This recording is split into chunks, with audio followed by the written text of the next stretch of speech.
Okay.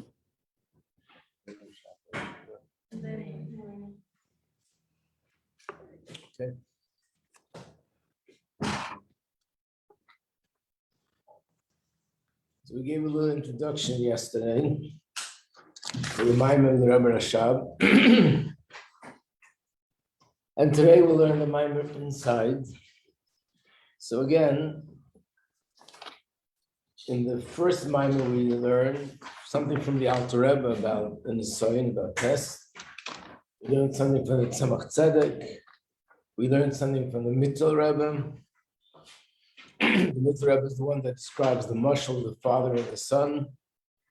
Tzemach Tzedek's Maimon is the one that speaks about the 5 different kinds of tests. And now this is the Maimon of the previous Rebbe. And this is the Maimon of the Rebbe Rashab. Each Maimon brings out a different point about the Nisayon, about tests. So we're in the middle of the page in this booklet, it's page 6b. And right in the middle of the page, it's underlined, it says, Bir ha'inyan.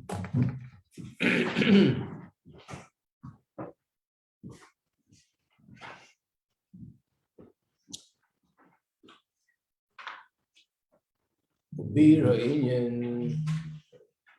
In order to explain further what he spoke about before, and that's the introduction we gave yesterday, that how could Havaya and Elokim be one and the same thing? Havaya means Hashem reveals.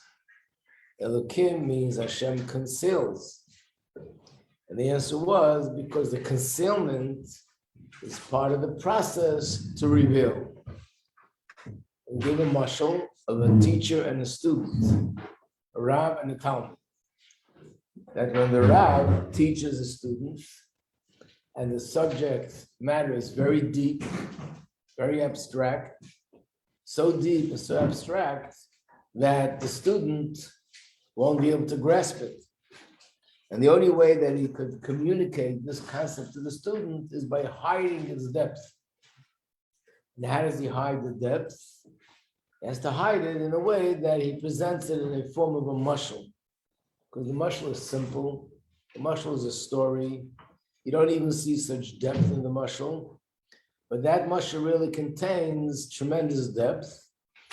And once the student, the recipient, gets the mashal, then they start delving into it more. And over the years, they can take out of this mashal all the depth that's really hidden in the mashal. In fact, the Gemara says that after 40 years, a student could fully understand what his Rebbe really taught him. We're not talking about a teacher and a student in ordinary circumstances. I'm teaching you, every one of you, in a few years from now, could be teaching some other people. We're talking about a teacher and a student, like in Gemara, the sages, the people who are on a whole different caliber.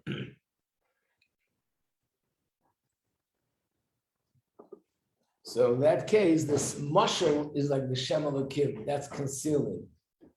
The concept, the true concept in its full depth is like Shem Havaya.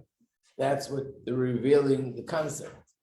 And the mashal, even though technically it conceals the true concept, but in essence, it's only there in order to help communicate and share the concept with the student. The purpose of the teacher is not to withhold that information from the student. On the contrary, he wants to.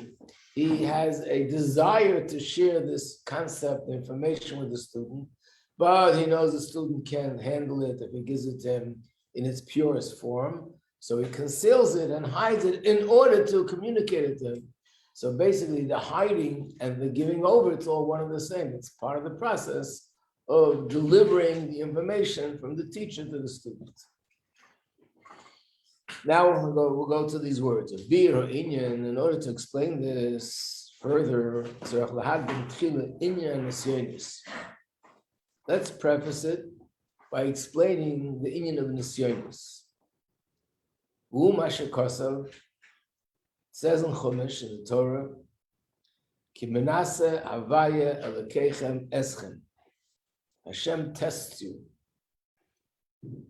And that's in reference to, these words are in reference to a Navi Sheker, a person who performs miracles, does things that are supernatural, claims that he's a Navi, then he claims that Hashem sent him to give a message, and then the message is that he was told to tell everyone to worship Avodah Zarah. You should know he's a false prophet. And why does Hashem allow him to have such supernatural powers to fool people? The answer is Hashem is testing you. So it's necessary to understand what is the intention of Hashem by say this with a test. It doesn't explain the question because the question is obvious. When two human beings you want to know what's going on in the heart of another person, the only way to know is through a test. There's a principle in halacha, actually. The phrase is, Ein Adam Yodeya Mashe B'libo Shel Chaverei. One person doesn't know what's in the heart of another person. You can hear what they're saying. You can look at the expression on their face. You can judge a little bit by their nuances and their movements with their hands, but you really don't know what's going on in their heart. You can't read another person's heart. To give you an example where there's halacha, where this has halachic ramifications, we know Yiddishkeit is based on tshuva. The Eibusher forgives. And no matter what aveira it is, tshuva helps. In fact, there's a quote, Ein lav davar, there's nothing in the world that could stand in the way of tshuva, nothing. The Rambam writes, if a person lived an entire life of 120 years doing aveiros, and right before he passes, he does tshuva, Hashem accepts it. So tshuva is something which is very much part of our life. And Yom Kippur is the day of tshuva. So what happens if a person in the times of the Beis Hamikdash was brought to Bezdin, to the Jewish court of rabbis, he committed a sin, something very serious, something which is punishable by either malchus, which is flogging, or even punishable by death. And he is crying his eyes out and begging for forgiveness. And he says he'll never do this again, and he's doing tshuva. Does it help to cancel the punishment that the Bezdin is supposed to give, or does it help? No. Doesn't help. Until he passes away. Not because of that. It's because halachically, if a person says that he's doing tshuva, it helps with Hashem, but with the Bezdin it doesn't help. With the court of rabbi it doesn't help. And the question is brought up in Torah Mefarshim, like, why not? If Hashem accepts our tshuva, why doesn't the Bezdin accept our tshuva? And we see the person is like nearly fainting from anguish that he didn't have Aveira, and he's screaming and begging and pleading and swearing that he's going to change his life. And the answer is, these are the words, Ein Adam Yodei Mashe B'libo Shel Chaverei. A judge can only see what his eyes see. You can't see inside a heart. So basically, that's something which is beyond, we can't know this. So the only way to know where a person really stands is you put him to a test. And you see if he's really loyal. But the Eibusher could read our hearts. Not only can he read our hearts, he reads our hearts better than we ourselves read our own hearts. He knows everything that's going on inside. He knows in advance whether I have the determination and the loyalty and the dedication to pass the test. What does he need a test for? How could you say Hashem is making a test to know how dedicated I am? So it's explained in other places. The whole tachlis, you read this on the Neshama B'guf, that what is the purpose? Why did the Neshama come down to the guf? In order to bring out this question stronger, he now describes how much of a descent it is for the neshama to come down to the guf. That it's an unbelievable, extraordinary thing that the neshama has to change from being up there to come down here. And he explains it. This is a tremendous descent let's describe the difference between the neshama's life up there and the neshama's life down here. Before the neshama comes down into the body, the neshama was standing in a higher world. So we know that when a person is born, this is the beginning of our existence, but that's only the body. The neshama existed before. When Hashem created the world, he created neshamas, created millions and billions of neshamas. And then each neshama waits for its time when Hashem tells this neshama, now the time has come for you to go down, and this neshama will go down to be the child of these parents. And the neshama changes its sort of location. But before that, it was up there. Where was it? The Gan Eden HaTachton, or the Gan Eden HaElyon. The neshama is in Gan Eden. Gan Eden is a spiritual place where all the neshama is involved with, is basking in the presence of Hashem. And there's a higher Gan Eden and there's a lower Gan Eden. So the neshama is either in the higher one or the lower. Now you might be asking a question, if the neshama didn't live its life yet and didn't do mitzvahs and doesn't get reward or punishment yet, so why is one in higher, one in lower? After the person lives their life, you can say, if they live their life of a tzaddik, they go to the higher one. If they lived an ordinary life, they go to the lower one. But before they came down, why all the neshamas up in the highest place? To work. What? To work. To come and work in a day. What do you mean to work? Is it like different levels? So when they come down, It's definitely. So what? So that like go another level up. Right. So why are they all in a good place, in the best place? What determines the difference there? Yeah. Our punishments go good, so it depends on what they accomplish in the previous life. No, Gilgulim, fine, but they're planning neshamas, especially in the early generations, which were in Gilgulim, they were new, not used, not recycled. Yeah, not refurbished. So the answer is, not all neshamas are really equal and the same. And one of the first things we learn in Tanya, the first chapters of Tanya, is there are neshamas that come from the world of Atzilus, neshamas that come from the world of Bria, neshamas that come from the world of Yetzirah, and there's neshamas that come from, in these worlds itself, there are millions and billions and trillions of levels. And what does that depend on? On the shlichus. Every neshama has a unique shlichus, a purpose why they're here. This one is meant to be a leader of a whole generation. This one is meant to be a leader of a country. This one's meant to be a leader of a community. This one's not meant to be a leader altogether. He's meant to be a person who's going to give a class and give a shir in a yeshiva. This one is not meant to be giving shiurim. He's meant to be doing business. Everyone has a shlichus. So depending on our shlichus, Hashem gives us equipment that we need for our shlichus. So each neshamas come in different sizes, different shapes, and different spiritual strengths and weaknesses, which is designed according to what their purpose is in this world. So therefore, if a neshama has a certain purpose, the neshama is in Gan Eden or Elyon in a higher place because its purpose in this world needs greater potential. There's another neshama that its purpose is something else, so it goes from a different world because it's not a question of fear or not fear, it's not its purpose. And if it's not my purpose and I have such strength, which I don't need for my job actually, then in a way it's going to get in the way of the work that I need to do. In other words, everybody has precisely what they need to do their job. And if they wouldn't have that, they couldn't do what they need to do. So to begin with, the neshamas are in different places. Each neshama is in the place that it needs to be in order to have the potential and the strength to accomplish its shlichus. So the neshama, but all of them are in a good place in Gan Eden.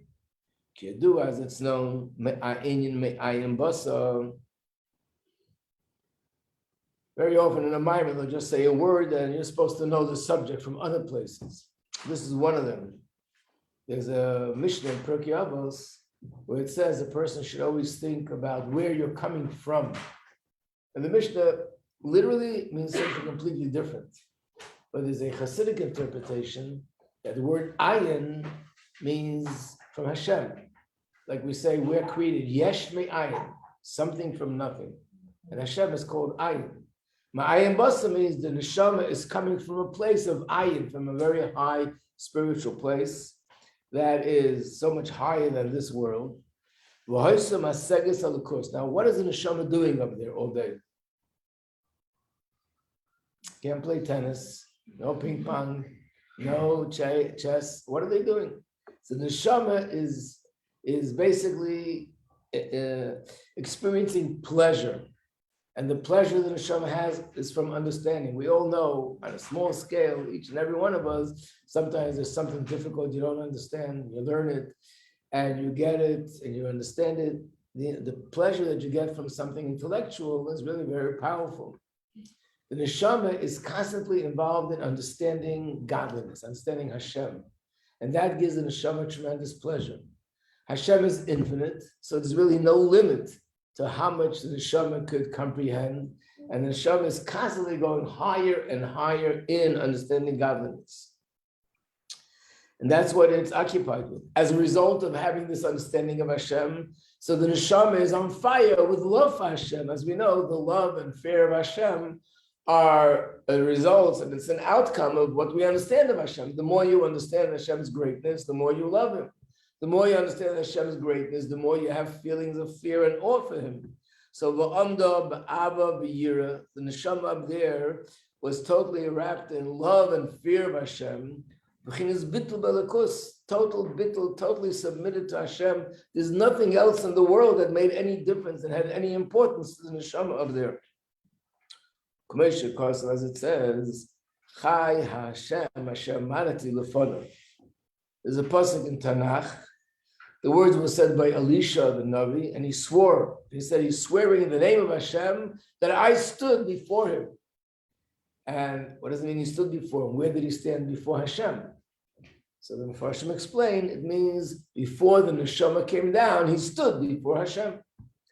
And what does standing mean? If a neshama is up there, there's no standing or sitting. It's not a physical world. So obviously the word standing or sitting is being used metaphorically, figuratively speaking. Amida lamaila, when you say the word amida up there, in parentheses, she'enei shayach sham amida v'yeshiva, up there there's no sitting and there's no standing, because that's a physical thing. So amida means b'chinas bittul, as it's explained b'makom acher. In other words, standing, just like begashmius, when a person is in front of a king, they're not going to sit. Sitting in front of the king would be disrespectful. And you stand. And the same is with Hashem. When it comes to the highest point of davening, to Shmona Esra, you have to stand. The standing is a sign of bittul. Standing basically means I'm not moving, I'm not going anywhere, everything, I'm just receiving. I'm just in the presence of Hashem. So that's what it means that the neshama was standing up there.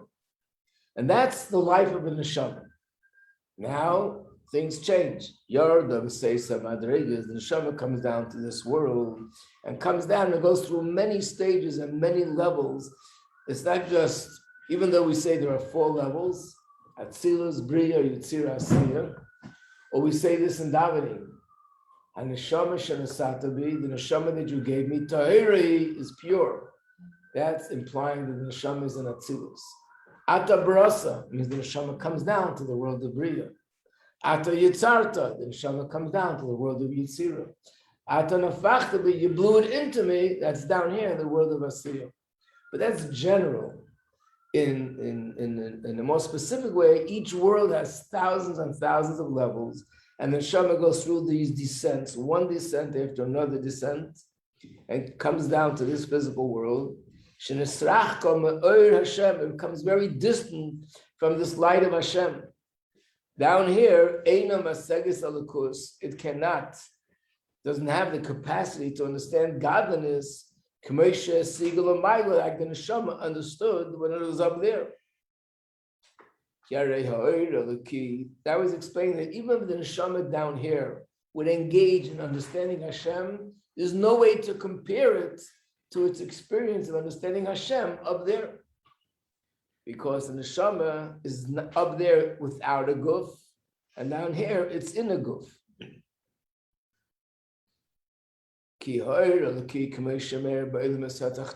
First of all, the light of Hashem that's down here in these lower worlds,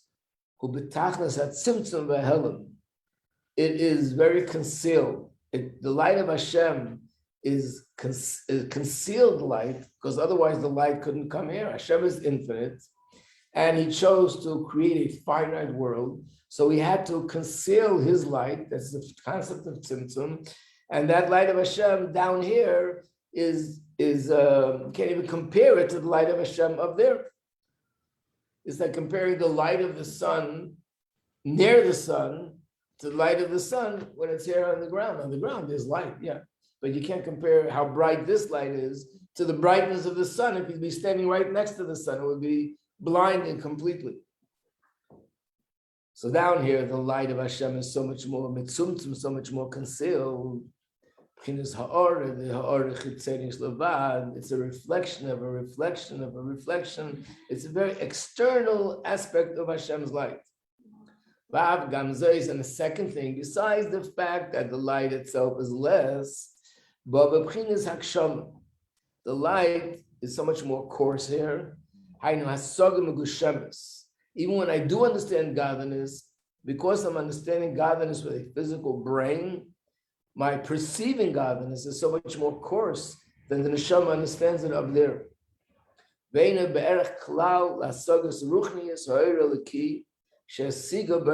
can't even compare it to the way the neshama understood godliness when it was up there. Now he's explaining better what he just said.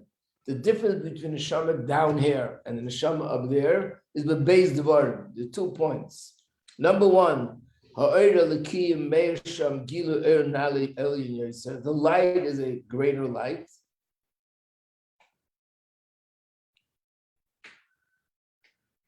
And that light doesn't manifest through things that are physical. Like we look at the world, you can also see godliness. You look at the creation, you look how the world is functioning. And if you approach the world and science with belief in Hashem, you're just fascinated and blown away by the brilliance and the greatness of Hashem in creation. But you're seeing Hashem through black glasses. Everything is so dark, but you're seeing Hashem with physical eyes, looking at physical objects and a physical world. So everything is so much more coarse. And therefore, if that's my level of perception, how I perceive Hashem, then it has to affect the level of my love and fear of Hashem. So the love and fear of Hashem is also, you can't compare it to the love and the fear of Hashem up there.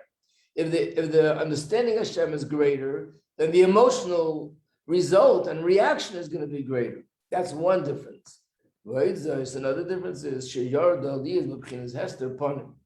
in addition to the fact that the light to begin with is a lower light, there's another point, and that is that even this lower light is so hidden, which means these are halamas v'astadium, so many things Hashem does in this world that conceal the light. We had this term in the previous mimer, shemalimim umastirim alei Hashem ekdushasa. There's so many things that they hide Hashem's godly light. V'tzarach le'ageya harba. And a person has to really struggle and work very hard to even recognize the light of Hashem. First of all, even if you see the light of Hashem and you recognize it and you perceive it, it's still nothing compared to what it used to be.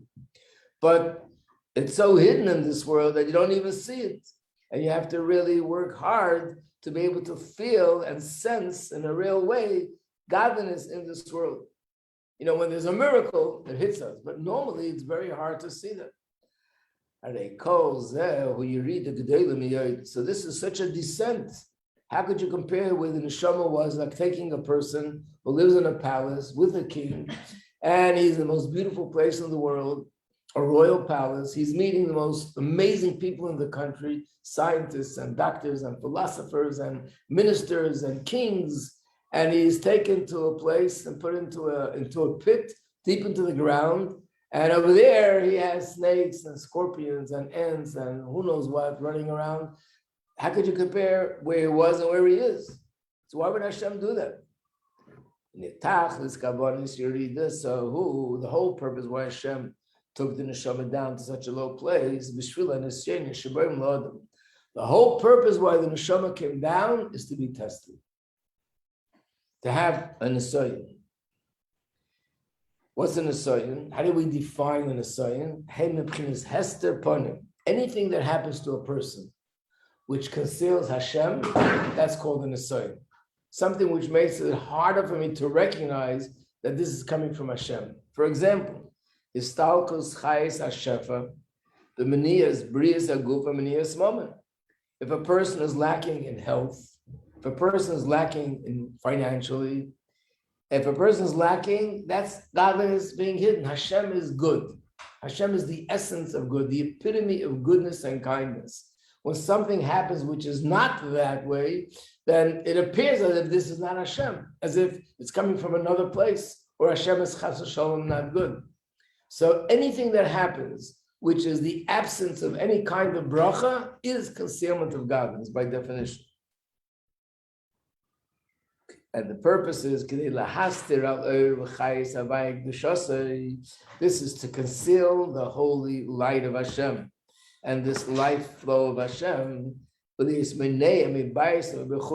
fact, these are things that prevent us from getting close to Hashem. Some of the things come from outside, and some of the things come from inside. Someone who is making an effort, he's making an effort, and he wants to get close to Hashem, and he wants to serve Hashem, b'tefillah v'torah. Nevertheless, he is confronted with these tests, something that blocks him, that weakens him. Look what's happening. Why is Hashem doing this? Why is this happening? And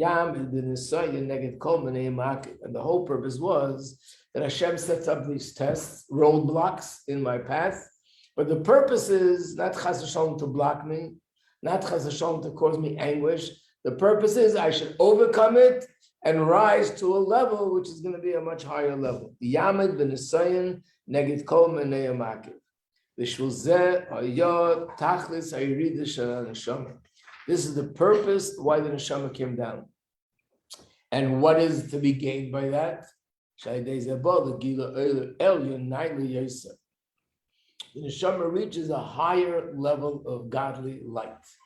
Obviously, it means not higher than I would have in this world without a neshama. It must mean a higher level of godly light than what the neshama would have up there.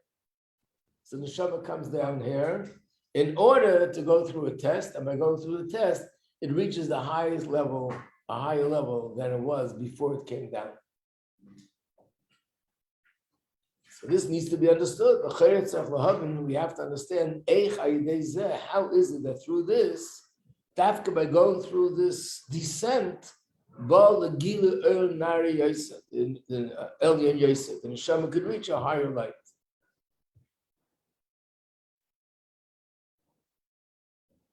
Rabbi, Yeah. is that light there regardless if you pass the test or not?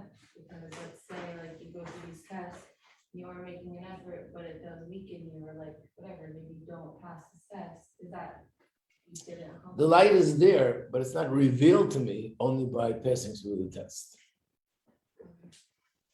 So I can't sort of benefit from that, and it can't really become part of me unless I go through the test. Go through it, meaning like doing a good job on it. Right. So Rabbi, Yeah. you're saying the whole purpose of the neshama is to go to a test, but what about the turning? How does it feed into the whole thing? That's what it's about. So when I go through a test, I'm revealing this higher light. Where am I revealing it? In this physical world. And that's what makes it the Untitled. In other words, the reason why the neshama comes down to reach this higher level is to transform this world into a greater place. In general, when you study Chassidus, you'll find two reasons why the neshama comes down. Sometimes it says the neshama comes down in order for it to reach a higher place. And sometimes it says the neshama comes down in order to transform the world. So both things are true. The neshama does reach a higher place, but the ultimate goal, even for that, why it reaches higher, is to bring this higher light here into this physical world and to make this world a dwelling place for the highest levels of godliness. So it's the same thing, it's like all process. Right, it's ultimately it all comes together. In Chassidus, you can have 18 reasons for the same thing, and then you'll see how they all, at the end, they all come together. Remember the other day we spoke about Shviras HaKelim, the vessels in the world of Torah that broke. Can't imagine how many reasons are given why they broke. But then when you study more Chassidus, you see that it's all the same, just from different angles and different perspectives, and they all coming together.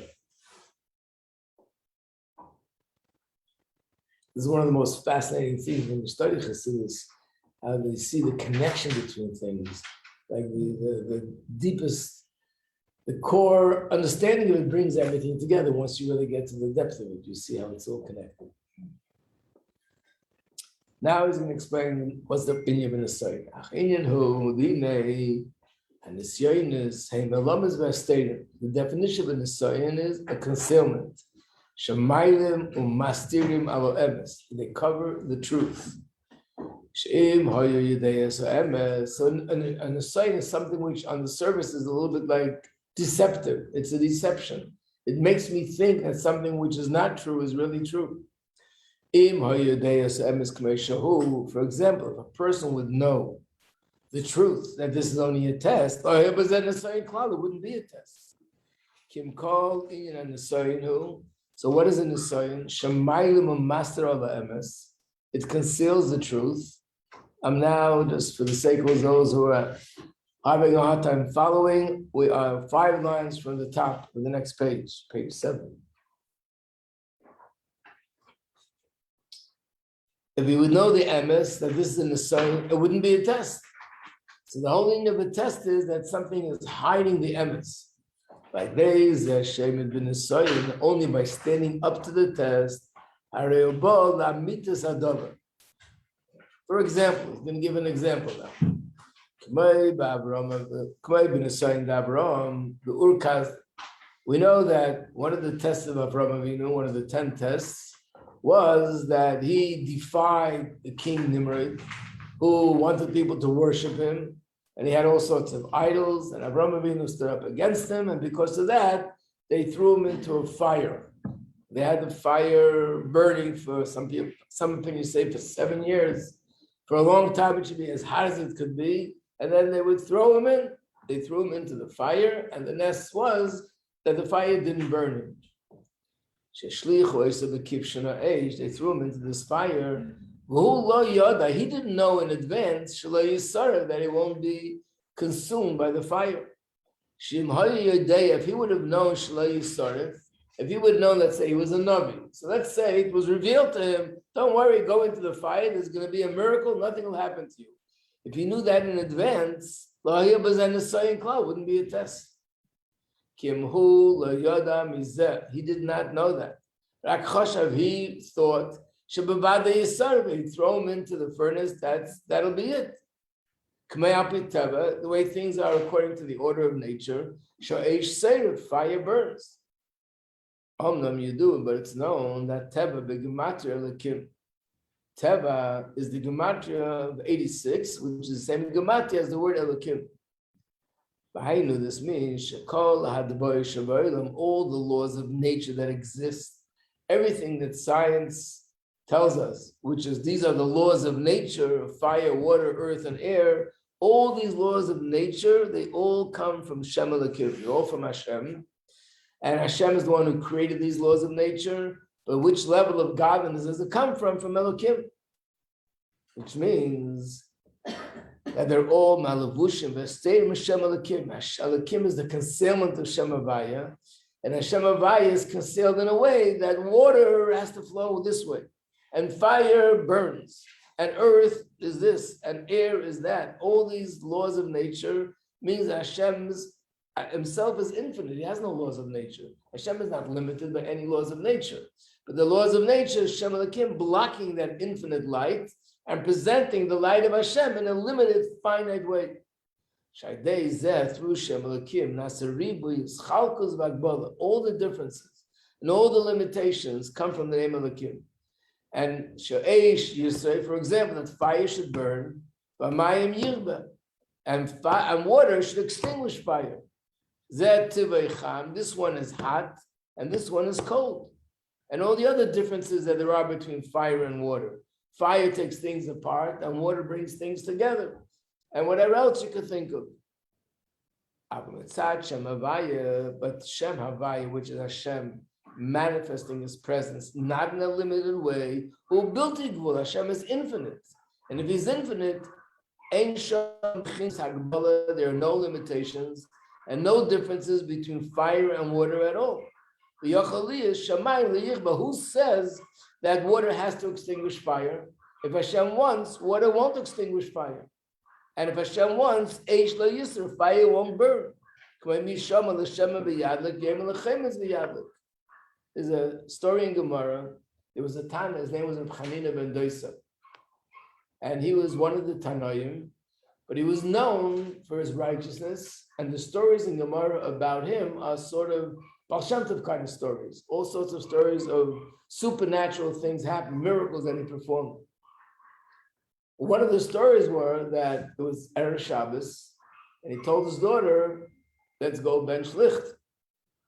She come back crying to him and said, there's no oil in the house. We can't bench licht. We can't light the candles.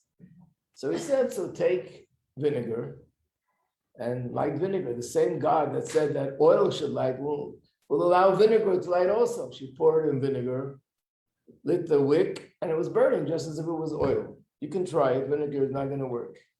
How did it work? The answer is very simple. He said the same God that said oil should burn could make vinegar burn, which basically means this difference in nature, that oil does burn and vinegar is a substance that doesn't burn, Hashem created it. There's no such thing as laws of nature. Hashem created the laws of nature. And if He wants, He could change it. Another example is fire and water that don't extinguish each other. Like the story, like what it says in Chazal, al pasuk hamshul pachad imay oiser shalom b'mreima. There's a pasuk that says that the angels up there are afraid of Hashem and they make peace up there. The Gemara says, what does it mean to make up peace? Who's fighting up there? And the Gemara answers, there are two angels. One is Michael, he's the Sar Shaman, he's in charge of water. He's the angel that everything has to do in the whole universe with water comes from him. Who is Gabriel? He's in charge of fire. We just learned about these two malachim in Parshas Vayera. Right? Michael came to give the good news that Sarah is going to give birth. And Gabriel came to destroy with fire the city of Zidon. So you can have a hard time remembering which one is which. I'll give you a simon. Gabriel is like the word Gavura. So you'll have to remember. Gabriel is Gavura and Michal is Chesed. So if fire and water can be together and the fire will extinguish the water, how much more so the source of fire and the source of water must be stronger than the fire and water itself. Yet in Shaman, the two angels go hand in hand together. They're in peace with each other. Why? Because in Shamayim, the laws of nature don't have to be the same laws of nature that are down here. Not only that, it goes a step further. Sometimes we find a story where fire not only is not extinguished by the water, but the fire actually consumes the water. Like the story with Eliyahu Navi. What he's referring to is the famous story in Tanakh, that there was a time, a period in history where there were a lot of false prophets. That was the time of the king Achav, and they worshipped an Avodah called Baal. And Eliyahu Navi was going to show the Yidden who is truth and who is false. And they agreed to make this sort of a demonstration. They went up to a mountain, Carmel, stood on the mountain, and he told the false prophets they should make a mizbeach. And he built a mizbeach, and he said, whoever is going to succeed in bringing down a fire from heaven, that'll be the sign that their God is the truth. And I think everybody knows the story that the other prophets knew who they were fake. So what did they do? They had two people underneath the Mizbeach that when their prophets will be praying for fire, from underneath they're going to light a fire. No one will realize that they're doing it. Hashem made a nest that snakes came and killed them both. So they were praying for fire and they were dancing for fire and they did all their rituals and it didn't come.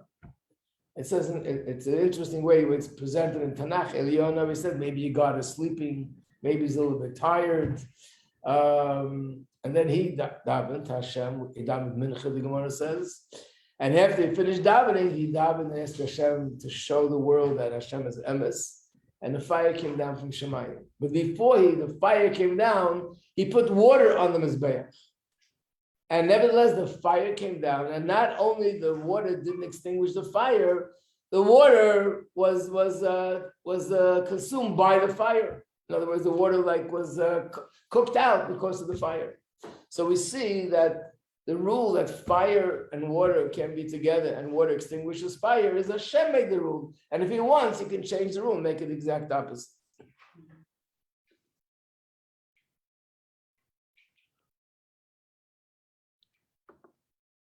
That means that there's a place where things are above nature. And where is this? When you talk about Hashem's light, that's infinite, that's where the laws of nature don't exist. So when Hashem wanted the sea to split and water, which normally flows and impossible for water to stand like a wall, should stand like a wall. It stood like a wall. There are no laws, no rules. Walls can stand and Hashem wants. He can make water stand.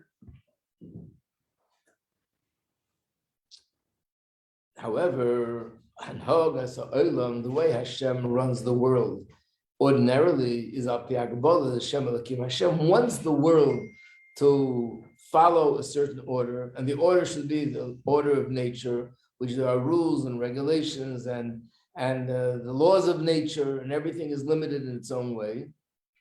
Because Hashem wants the world to be, that's what it means. He wants a physical world, a world that's filled with all these limitations, and that conceals Hashem's light, which is infinite.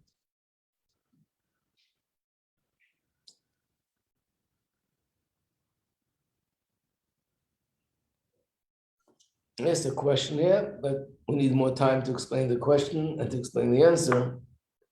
So we'll stop right here by the word Hagam. Okay.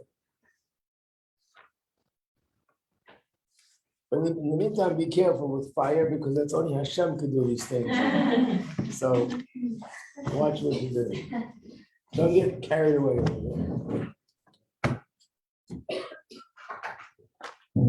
Rabbi Paul says he has an emergency.